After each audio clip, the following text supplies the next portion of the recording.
नमस्ते सभी को मेरा और इस नव वर्ष की सभी को हार्दिक शुभकामनाएं।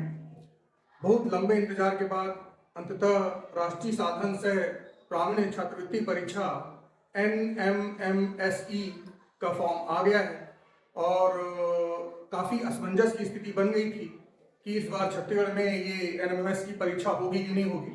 तो अंततः एजेंसी बदल दी गई है और CGBSE आपका माध्यमिक शिक्षा मंडल बोर्ड को नई एजेंसी SCRT के स्थान पर बना दिया गया है और ये परीक्षा 9 फरवरी को आयोजित करने की डेट घोषित की गई थी, जो कि 9 फरवरी को चूंकि PSC की भी परीक्षा है तो अंततः ये 16 फरवरी के लिए डेट घोषित हो गई है और 16 फरवरी को NMMSE परीक्षा का आयोजन किया जाएगा। तो आइए हम देखते हैं कि NMMSE परीक्षा क्या है और इस फॉर्म को कौन भर सकता है और क्या क्या हमको इस फॉर्म को भरने के दरमियान डॉक्यूमेंट दस्तावेजों की आवश्यकता पड़ेगी। तो जैसा यहाँ नाम से स्पष्ट है, राष्ट्रीय साधन से प्रावीण्य छात्रवृत्ति परीक्षा, national means cum merit scholarship exam.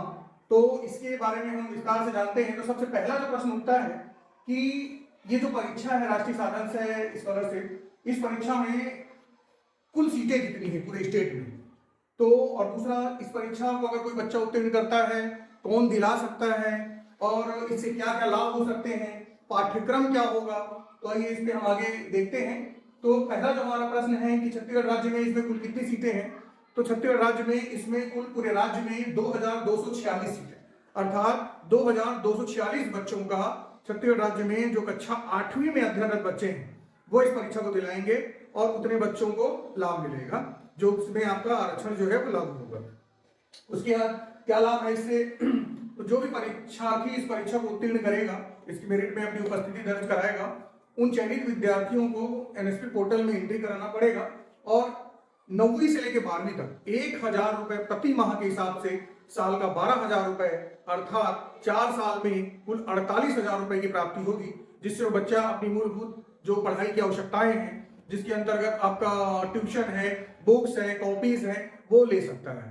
और इस पाठ्यक्रम की बात करें तो इसमें माध्यमिक शिक्षा मंडल कक्षा बोर्ड जो बोर्ड है, इसके कक्षा 8वीं तक के पाठ्यक्रम को सम्मिलित किया गया है, लेकिन कुछ टॉपिक अनएक्सपेक्टेड रूप से थोड़ा से हायर क्लासेस के भी आ जाते हैं, लेकिन ज्यादातर 80 से 85% जो सिलेबस है वो 8वीं तक का जो माध्यमिक शिक्षा मंडल बोर्ड का छत्तीसगढ़ शासन का SCRT का जो पाठ्यक्रम है उससे संबंधित रहते हैं। तो आगे चलते हैं हम इसमें। अगला जो हमारे जहन में प्रश्न उठता है कि छात्र छात्रा फॉर्म भर कर इसमें कब तक जमा करेंगे। तो जितने भी विद्यार्थी कक्षा 8वीं में पढ़ रहे हैं वो संपूर्ण दस्तावेजों के साथ अपने फॉर्म को फिल करके 9 तारीख तक, 9 तारीख मतलब 9 जनवरी तक अपने विद्यालय में जमा करेंगे और विद्यालय के जो लोग हैं या जो संस्था प्रमुख हैं वो उसमें दस्तावेजों को चेक करेंगे और पूर्ण दस्तावेजों को सही करने के बाद नॉमिनल रोल बनाएंगे। Nominal roll New Times Roman में, इसका प्रारूप आगे आपको दिखाता हूं मैं।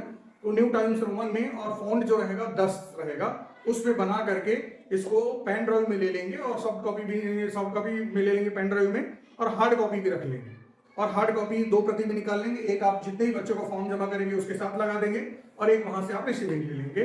तो इस तरह से आपका 13 तारीख तक संस्था प्रमुख जो है संबंधित जो सेंटर है उस सेंटर में जाकर के इस फॉर्म को, जितने भी बच्चों के फॉर्म हैं, स्कूल के संस्था प्रमुखों या प्रभारी के द्वारा जमा किया जाएगा। और परीक्षा की तिथि की बात करें तो परीक्षा की तिथि पहले आपका 9 तारीख निर्धारित थी, जो कि अब संभवतः बदल करके 16 तारीख कर दी गई है, क्योंकि इसके लिए कंफर्मेशन जो डाटा है वो आपके ग्रुप के माध्यम से हम आपको बताएंगे, क्योंकि 9 तारीख को ही राज्य लोक सेवा आयोग PSC की भी परीक्षा पड़ रही है। इसी कारण से इस परीक्षा को 1 हफ्ते आगे एक्सटेंड किया गया है। तो इसका आपको व्हाट्सएप के माध्यम से जानकारी मिल जाएगी। आगे हम चलते हैं तो सबसे पहली चीज आती है जहन में कि कौन इस परीक्षा का फॉर्म भर सकता है। तो कौन इस परीक्षा का फॉर्म भर सकता है, तो इस परीक्षा का जो फॉर्म है हर वो छात्र छात्रा जो कक्षा 8वीं में अभी पढ़ रहे हैं, जो भी कक्षा 8वीं में अभी अध्ययनरत हैं, वो छात्र छात्राएं इसका फॉर्म भर सकते हैं। दूसरा, कोई भी ऐसा विद्यार्थी जो किसी शासकीय विद्यालय में पढ़ रहा हो या किसी अनुदान प्राप्त शासकीय विद्यालय में पढ़ रहा हो या स्थानीय निकाय विद्यालय में अध्ययनरत हो, ऐसे ही विद्यार्थी इस परीक्षा का फॉर्म भर सकते हैं। किसी भी निजी विद्यालय में अध्ययनरत छात्र छात्रा इस परीक्षा का फॉर्म नहीं भर सकते। और चयन के पश्चात भी विद्यार्थियों को किसी शासकीय विद्यालय में ही अध्ययन करना होगा, तभी ये स्कॉलरशिप के वो पात्र रहेंगे।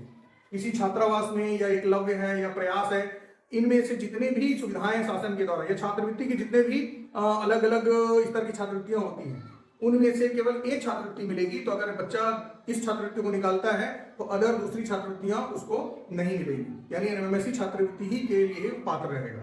आगे अगर हम बात करें तो कक्षा 7वीं में जनरल ओबीसी वर्ग के जो छात्र छात्रा जिनका कक्षा 7वीं में 55% कम से कम, उससे अधिक कितना भी हो, वो छात्र इस परीक्षा का फॉर्म भर सकते हैं। और SC ST वर्ग में 50% या उससे अधिक जिन बच्चों का नंबर होगा वो इस परीक्षा का फॉर्म भर सकते हैं। उसके अलावा जिन छात्र छात्राओं के अभिभावक पालक की वार्षिक आय 3,50,000 से कम आय प्रमाण पत्र में जितने भी प्रकार के उसके आय के स्रोत हैं, उन सभी स्रोतों का सम्मिलित रूप से 3.5 लाख रुपए से कम होगी, वही छात्र छात्राएं इस परीक्षा का फॉर्म भर सकते हैं। और अगर कभी कई कंडीशन ऐसी आती है कि किसी बच्चे के माता पिता के स्थान पर कोई पालक उसको पढ़ा रहा है या माता पिता नहीं है, तब उस कंडीशन में पालक का आय प्रमाण पत्र तो लगेगा, लेकिन साथ ही पालक का शपथ पत्र भी प्रस्तुत करना होगा। तो पालक का शपथ पत्र भी प्रस्तुत कर सकते हैं, क्योंकि कई स्थितियों में माता पिता जो हैं उनमें से पिताजी अगर एक्सपायर हो गए तो माता बच्चे का परित्यक्त कर दी है, तो अन्य कोई पालक पाल रहा है या माता पिता दोनों खत्म हो गए हैं, तो उस कंडीशन में पालक को शपथ पत्र देना होगा जो संबंधित बच्चे का तत्कालीन स्थिति में अभिभावक है, तो उसको अपना शपथ पत्र भी अपने आय प्रमाण पत्र के साथ देना होगा। तो इस तरह से ये 5-6 जो शर्तें हैं ये उस बच्चे के साथ अप्लाई होंगी जो इस फॉर्म को भरना चाहता है। पहला, वो शासकीय विद्यालय में अध्ययनरत छात्र छात्रा हो। दूसरा, आपका उस बच्चे को कक्षा 8वीं में अध्ययनरत होना चाहिए। तीसरा, जनरल ओबीसी के बच्चे का 55% या उससे अधिक अंक होना चाहिए 7वीं कक्षा में, और SC ST बच्चे का 50 या उससे अधिक अंक होना चाहिए कक्षा 7वीं में। उसके बाद आय की बात करें तो आय प्रमाण पत्र जो सक्षम अधिकारी का लगेगा वो सभी प्रकार के पालक की जो या अभिभावक या माता पिता की जो आय का स्रोत होगा उसका 3.5 लाख रुपए से कम होना चाहिए। और साथ ही साथ अगर किसी बच्चे के पालक माता पिता मान लीजिए नहीं है, उस कंडीशन में जो पालक उसका आय प्रमाण पत्र लगेगा, लेकिन पालक का शपथ पत्र भी प्रस्तुत करना होगा। तो इस तरह से ये वही बच्चा भर पाएगा जो इन शर्तों को पूरी करता है। अब आगे है एनएमएमएससी के लिए फॉर्म भरने के लिए लगने वाले आवश्यक दस्तावेज। ये सबसे अहम बिंदु है कि क्या क्या दस्तावेज लगेंगे। तो देखिए, दस्तावेज में हमको क्या क्या लगना है।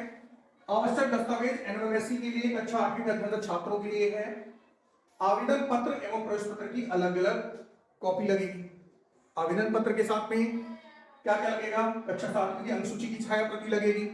दूसरा, आय प्रमाण पत्र सक्षम अधिकारी, वो कलेक्टर, अनुभागीय अधिकारी, तहसीलदार, जो नया तहसीलदार द्वारा जारी हो सकता है। ठीक है, चॉइस सेंटर से आजकल बन रहा है, ऑनलाइन बनता है, तो उस स्थिति में बना हुआ आपका मिल जाएगा आसानी से, और यह बन चुका होगा। जाति प्रमाण पत्र सक्षम अधिकारी, ये भी कलेक्टर, अनुभागीय अधिकारी, तहसीलदार, नायब तहसीलदार द्वारा जारी।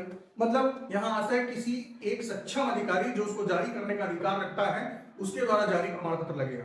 अगर सरपंच या पटवारी का बना हुआ लगा रहे हैं तो वो बिल्कुल नहीं चलेगा। आपको पूर्व में भी पता है कि सक्षम अधिकारी का ही आपको आय और जाति प्रमाण पत्र लगना है। उसके बाद आधार प्रमाण पत्र भी लगाना है। आधार प्रमाण पत्र इसलिए लगाना है क्योंकि बच्चों का खाता जो होता है वो आधार कार्ड से लिंक होता है, और आधार कार्ड से लिंक होने के कारण अगर बच्चे का चयन हो जाता है और उसका उससे मिलान नहीं हो पाता है तो बच्चा छात्रवृत्ति से वंचित हो जाता है। तो इस स्थिति में अगर उस बच्चे को फॉर्म डालना है तो उसका आधार प्रमाण पत्र के आधार पर आप फॉर्म को फिल करिए। पहले दाखिल खारिज से मिलान कर लीजिए कि आयु में या स्पेलिंग मिस्टेक नहीं होना चाहिए।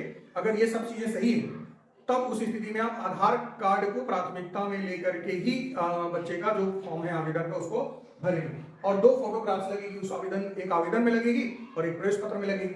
तो क्या क्या दस्तावेज लगेंगे, एक तो आवेदन पत्र रहेगा, दूसरा प्रवेश पत्र रहेगा, दोनों को अलग अलग रखना है।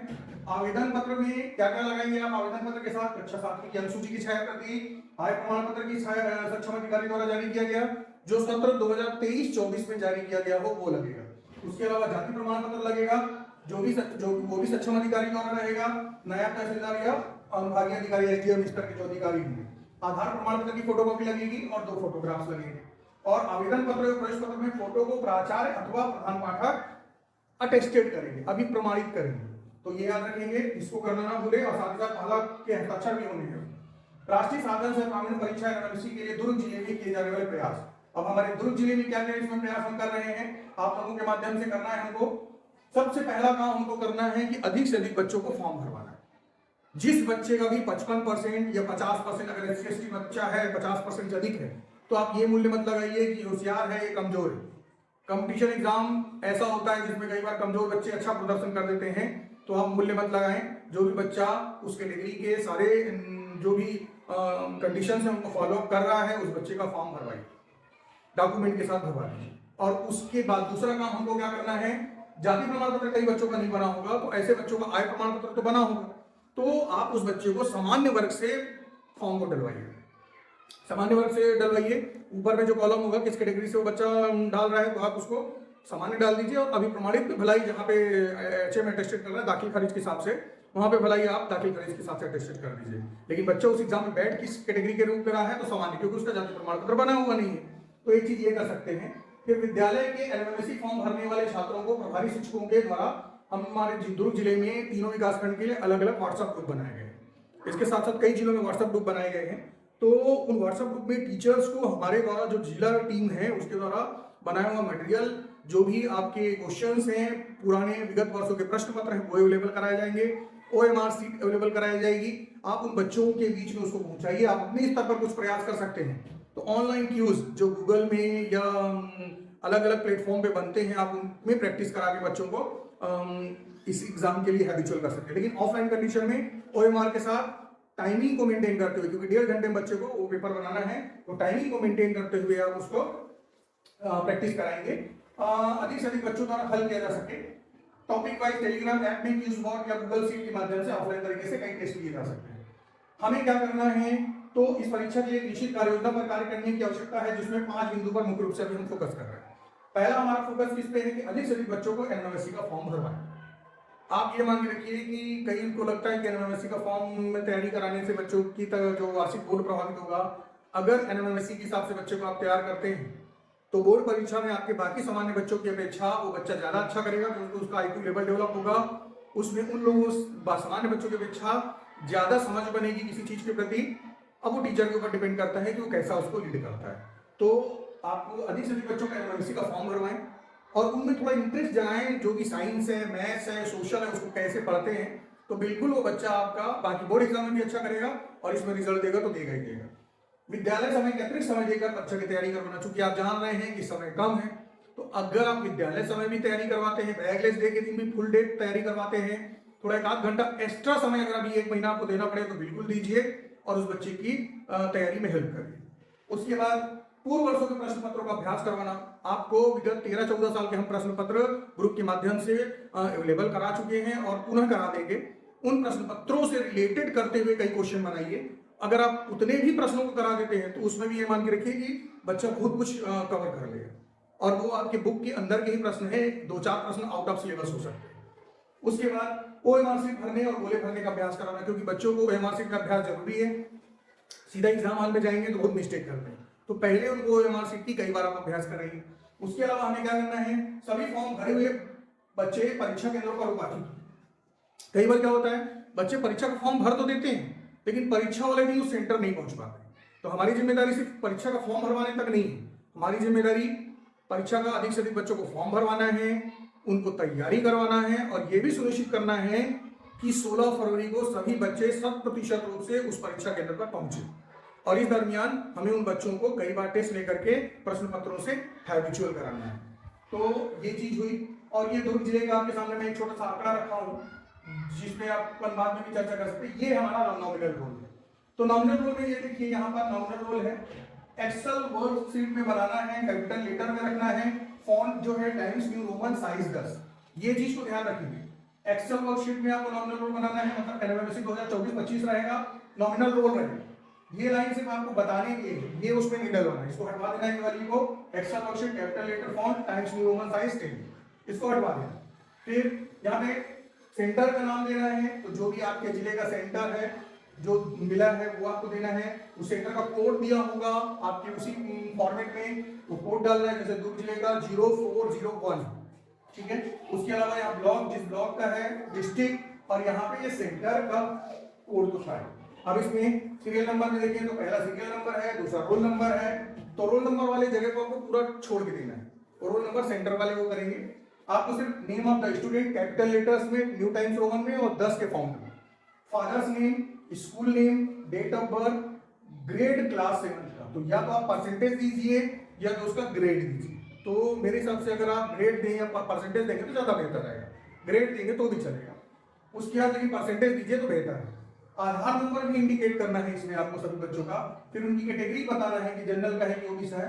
तो आप ऐसा करेंगे कि जनरल के बच्चे पूरे एक जगह, ओबीसी के बच्चे एक जगह, एसटी के बच्चे एक जगह और एससी के बच्चे एक जगह। ऐसा बनाएंगे तो ज्यादा बेहतर रहेगा, सेंटर वालों के लिए भी ये सुगम हो जाता है। फिर सर्टिफिकेट इशू प्रमाण पत्र जारी करता, तो किसने सर्टिफिकेट को इशू किया है? एसडीएम ने किया है, तहसीलदार ने किया है, तो जो संबंधित वो है उसमें उसकी सील और रहता डिटेल, तो उसको यहाँ पे लिखना है। इनकम अमाउंट लिखना है कि कितनी उसकी वार्षिक आय है। सेशन लिखना है कि वो कौन से सेशन का है। तो आपको पहले बता दूं कि 2023-24 में जारी आय प्रमाण पत्र ही लगेगा। और प्रमाण पत्र जारी करता, सर्टिफिकेट इशूअर, किसने प्रमाण पत्र को जारी किया है, तो ये चीजें वहां पे प्रमाण पत्र जारी करता पुनः वहां पे पूछ दिया है। ये चीजें आपको सभी विद्यार्थियों के लिए अनिवार्य है, और ये ओबीसी एसटी विद्यार्थियों के लिए अनिवार्य है जो कास्ट सर्टिफिकेट के लिए है, और इधर वाला जो है वो आय प्रमाण पत्र, इनकम सर्टिफिकेट के लिए।